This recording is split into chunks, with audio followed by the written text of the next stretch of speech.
একটা ব্যাপার কি একটু খেয়াল করেছেন, স্ত্রীরা হর হামেশাই তার স্বামীর কাছে বড্ড অপ্রিয় হয়ে যাচ্ছে। এটার পেছনে একদম স্পষ্ট কয়েকটি কারণ রয়েছে, যেটা কিনা স্ত্রীদেরও চোখে পড়ে না। তারা নিজেরাও আসলে বুঝতে পারে না যে তার কি এমন কি কাজ বা কি কারণে তার হাজব্যান্ড তার প্রতি মুখ ফিরিয়ে নিচ্ছে, বা কেন বিরক্তর কারণ হয়ে যাচ্ছে, কেন তারা অন্য নারীর দিকে ছুটছে, বা আসলে সমস্যাটা কোথায়। আমি কয়েকটা সমস্যা বলে দিচ্ছি, খেয়াল করে দেখুন এই ব্যাপারগুলো আসলে আপনার নিজের মধ্যে আছে কিনা। যদি থাকে তাহলে আজকেই সেই বিষয়গুলো থেকে সরে আসুন, তাহলে অবশ্যই আপনার হাজব্যান্ডও আপনাকে প্রচণ্ড ভালোবাসবে। মনে রাখবেন, নারীদের উচ্চ স্বর পুরুষ কখনোই পছন্দ করে না।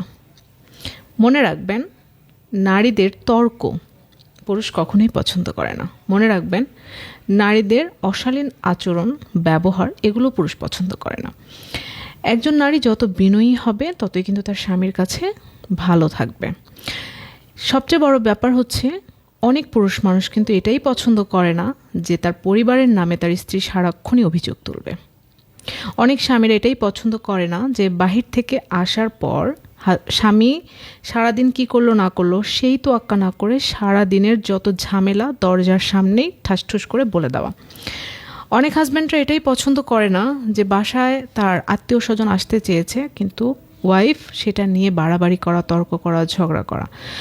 অনেক হাজব্যান্ড এটা পছন্দ করে না যে আমার স্ত্রী কখনো অন্য মানুষের সামনে আমাকে ডমিনেট করবে বা আমাকে একটু আন্ডারএস্টিমেট করবে। অনেক পুরুষরা, আমি অনেক বলছি কেন, ম্যাক্সিমাম পুরুষরা তো এটা একেবারেই পছন্দ করে না যে আমি ডাকবো কিন্তু আমার স্ত্রী আমার কাছে আসবে না। এটা কিন্তু তারা একদম পছন্দ করে না। তারা সবসময় এটা মনে করে যে আমার মানসিক অবস্থার উপর নির্ভর করে সে যেন আমার সাথে একটু কথা বলে। হাজব্যান্ডরা কিন্তু ম্যাক্সিমাম হাজব্যান্ড এটাও পছন্দ করে না যে আমার ওয়াইফ বাইরে গিয়ে টাকা ইনকাম করে আমাকে খাওয়াবে। বরং তারা পছন্দ করে সেই স্ত্রীকে যে স্ত্রী ঘর সংসার সন্তান নিয়ে অনেক বেশি ব্যস্ত থাকে এবং সুন্দর পরিপাটি করে রাখে। হাজব্যান্ডরা কিন্তু এটা একেবারেই পছন্দ করে না যে প্রতি কথার উত্তর দেওয়া, মানে হাজব্যান্ড একটা বলছে ওটাকে মাটিতে পড়তে না দিয়েই ঠাস করে তুলে আবার ওটা থেকে শুরু করা, ঝগড়া করা। হাজব্যান্ড এটা পছন্দ করে না, যে মানে এই কাজটা একেবারেই পছন্দ করে না। ধরেন ছোট্ট একটা ইস্যু, পারিবারিক ইস্যু হতে পারে, সেই ব্যাপারটা নিয়ে সারা দিন ঘ্যান ঘ্যান করা, এটা একেবারেই পছন্দ করে না। আসলে হাজব্যান্ডরা কী চায়? হাজব্যান্ডরা এটা চায় যে আমার ওয়াইফ আমার জন্য মানসিক শান্তির জায়গা হোক, উনি আমাকে টেক কেয়ার করুক, যত্ন নিক, আমার কথা মতো চলুক। মানে খুব ছোট চাওয়া, কিন্তু সমস্যা হচ্ছে কি জানেন, চাওয়াটা অনেক ছোট জন্যই পুরুষ মানুষ ম্যাক্সিমাম সময় তার ওয়াইফের কাছ থেকে এই জিনিসটা পায় না। আপনি আপনার হাজব্যান্ডকে যদি পুরোপুরি সন্তুষ্ট করতে চান, বেশি না 2 থেকে 3টা কাজ করেন, একেবারে সন্তুষ্ট হয়ে যাবেন। শুধু তার কথার প্রতি উত্তরে, মানে সে যখন প্রচণ্ড রাগান্বিত অবস্থায় আপনাকে কথা শোনাবে বা তার ভুল হচ্ছে, আপনি বুঝতে পারছেন যে আপনার হাজব্যান্ডের ভুল হচ্ছে, ওই সময় আপনি চুপ থাকবেন এবং তার মাথা যখন ঠান্ডা হবে তখন তাকে ভালো মনে বলবেন যে তোমার এটা ভুল হয়েছিল, তুমি এটা ঠিকঠাক করে বলতে পারতা। তখন দেখবেন আপনার হাজব্যান্ড নিজেই অনুশোচনা করবে এবং আপনার কাছে সরি ফিল করবে। নাম্বার 2 হচ্ছে, ওনার যে সামর্থ্য সেই অনুপাতে চলার চেষ্টা করুন। অযথা ওনাকে মানসিক পেরেশানিতে ফেলবেন না, কারণ ওনার সামর্থ্যের বাইরে উনি যদি ইনকাম করে তাহলে সেটা ইলিগ্যাল ইনকাম হবে এবং সেটা অবশ্যই আপনার সংসারের জন্য সুখের কারণ হতেই পারে না। আর নাম্বার 3 হচ্ছে, আসলে পুরুষরা চায় তার ছোটবেলা থেকে বেড়ে ওঠা বাবা মা তাকে এত কষ্ট করে বড় করেছে, লেখাপড়া শিখিয়েছে, একটা ভালো চাকরি করছে।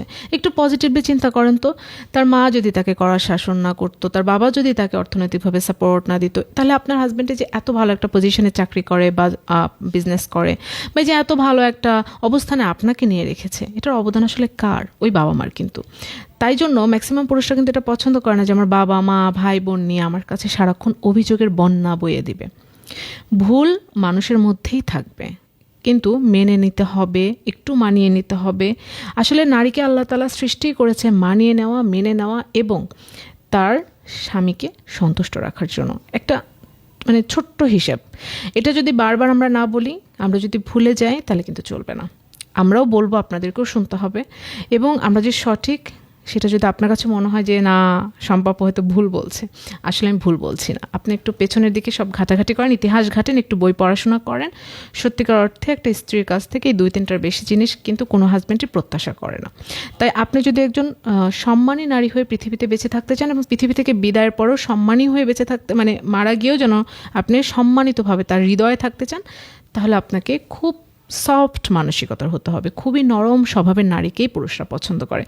একটা সময় পরে পুরুষের কাছে নারী চেহারা সত্যিই গুরুত্ব পায় না। নারীকে দেখে, সৌন্দর্য দেখে হয়তো বিয়ে করে, কিন্তু আপনি দেখেন ম্যাক্সিমাম সুন্দরী নারীদের সংসার কিন্তু দ্রুত ভেঙে যায়।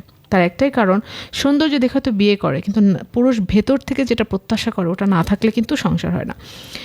আমি একজন মানুষকে চিনি, মানে একজন নারীকে চিনি, দেখতে আপনার পছন্দ হবে না হয়তো, বাট সে তার গুণে এতটাই অনন্য যে 20 বছর সংসার করছে। আমি মাঝে মাঝে নিজেই অবাক হই, এবং সে নিজেও বলে যে আমার দেখতে সুন্দর না, কিন্তু সে সবসময় প্রশংসা করে আমি মানুষ হিসেবে অনেক ভালো। তার মানে পুরুষের একটা বয়সের পরে, খুব খুব অল্প সময় পরেই তার মনে হয় আসলে জীবনে ভালো থাকতে গেলে একজন ভালো নারী প্রয়োজন। আর এই জন্য দেখেন সুন্দরী নারীরা যখন তার সৌন্দর্যের গরমে মানে সবসময় প্রত্যাশা করে তাকে অনেক আদরে রাখতে হবে, যত্নে রাখতে হবে, একটা সময় পুরুষ অতিষ্ঠ হয়ে না ওই যে সংসারটা ভেঙে দেয়, সংসার থেকে পালাতে চায়, ওই নারীকে আর তার ভালো লাগে না। সৌন্দর্য দেখে বিয়ে করে ঠিকই, কিন্তু একটা সময় গিয়ে সৌন্দর্য আর সংসারের জীবনে আর ওয়ার্ক করে না। তো তাই জন্য যে পরামর্শগুলো বললাম, হয়তো ভিডিওটা বড় হয়ে গেল, আপনাদের কাছে খারাপ লাগতে পারে, এখানেই শেষ করছি। পরবর্তী ভিডিও দেখার আমন্ত্রণ জানিয়ে আজকের মতো আল্লাহ হাফেজ।